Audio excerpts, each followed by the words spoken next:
दोस्तों, इटली की खूबसूरती सिर्फ हमें ही नहीं बल्कि लेखकों और कवियों को भी खूब रास आती है। अंग्रेजी के प्रसिद्ध नाटककार शेक्सपियर ने भी अपने कई नाटकों में यहाँ की खूबसूरती बयां की है। यहाँ के विंटेज मकान से लेकर आइलैंड पूरी दुनिया में मशहूर हैं। आइए जानते हैं इस देश की कुछ खास बातें जो शायद ही आपने कहीं पढ़ी या सुनी होगी। इटली यूरोप महाद्वीप के दक्षिण में स्थित एक देश है जिसकी मुख्य भूमि प्रायद्वीपीय है। इटली के उत्तर में आल्प्स पर्वतमाला है जिसमें फ्रांस, स्विट्जरलैंड, ऑस्ट्रिया तथा स्लोवेनिया की सीमाएं आकर लगती हैं। इटली की राजधानी रोम, जिसे इटर्नल सिटी के नाम से भी जाना जाता है, और यह शहर तकरीबन 3000 साल पुराना है। यह 1871 से देश की राजधानी बना हुआ है। 1861 में इटली एक कंट्री के रूप में स्थापित हो गया था, लेकिन आधिकारिक तौर पर सेकेंड वर्ल्ड वॉर के बाद 10 जून 1946 को इटली एक लोकतंत्र कंट्री बना था। इटालियन भेड़िया अनधिकारिक रूप से इटली का राष्ट्रीय जानवर है। जानकारों के अनुसार इसने रोम की स्थापना में महत्वपूर्ण भूमिका निभाई थी। विश्व में इटली की अर्थव्यवस्था दुनिया की 8वीं सबसे बड़ी अर्थव्यवस्था है। इटली में कुल 2 स्वतंत्र राज्य हैं, रिपब्लिक ऑफ सैन मरीनो 25 वर्ग मील और वेटिकन सिटी। इटली का आधिकारिक नाम इटालियन गणराज्य है। इटली का 4/5 भाग या तो पहाड़ों और या तो पर्वतों से घिरा हुआ है। हर साल लगभग 50 मिलियन से भी ज़्यादा लोग इटली दर्शन के लिए आते हैं। टूरिज्म ही इटली की अर्थव्यवस्था का एक महत्वपूर्ण अंग है, जिससे सरकार को देश की कुल आय का 63% भाग मिलता है। इटली में यूनेस्को विश्व धरोहर स्थलों की संख्या सबसे ज़्यादा है। यहाँ पर 50 ऐसे ऐतिहासिक निर्माण हैं जिन्हें यूनेस्को ने यह दर्जा दिया है।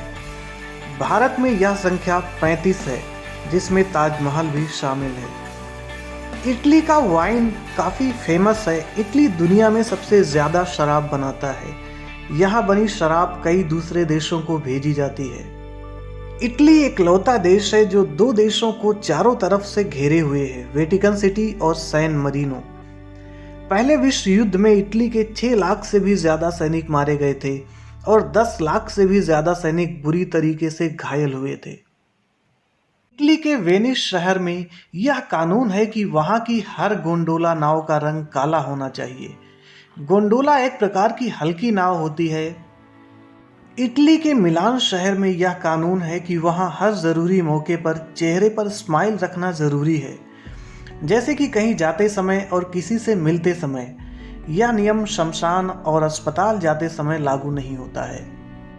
इटली के शहर फल्सियानो डेल मस्सिको में मरना गैर कानूनी है, क्योंकि वहाँ पर सारे कब्रिस्तान भर चुके हैं। अब यह मरे हुए को क्या सजा देंगे यह समझ में नहीं आता। इटली में एक आदमी को सिर्फ इसलिए गिरफ्तार कर लिया गया था क्योंकि उसने पब्लिक प्लेस पर स्कर्ट पहन रखी थी। विश्व की सबसे लंबी सुरंग इटली से होकर स्विट्जरलैंड तक जाती है। यह 57 किलोमीटर लंबा एक रेल मार्ग है जो आल्प्स पर्वतों के नीचे से होकर जाता है। इसे बनाने में 17 साल से ज्यादा का समय लगा था। साल 2012 में इटली की एक अदालत ने यह कानून बनाया कि अगर कोई व्यक्ति किसी को नो बॉल्स कहता है तो उसे सजा के तौर पर जुर्माना हो सकता है। क्रिकेट में नो बॉल का क्या मतलब होता है यह हम सभी जानते हैं, पर इंग्लिश में नो बॉल्स का मतलब यह भी होता है कि तुम बहादुर नहीं हो, साहसी नहीं हो, etc। साल 1968 में इटली के पास सागर में एक व्यक्ति ने एक प्लेटफॉर्म बनवा दिया था और उस प्लेटफॉर्म को एक छोटा देश घोषित करके खुद उसका राष्ट्रपति बन बैठा। उसने अपने देश का नाम the Republic of rose island रखा था।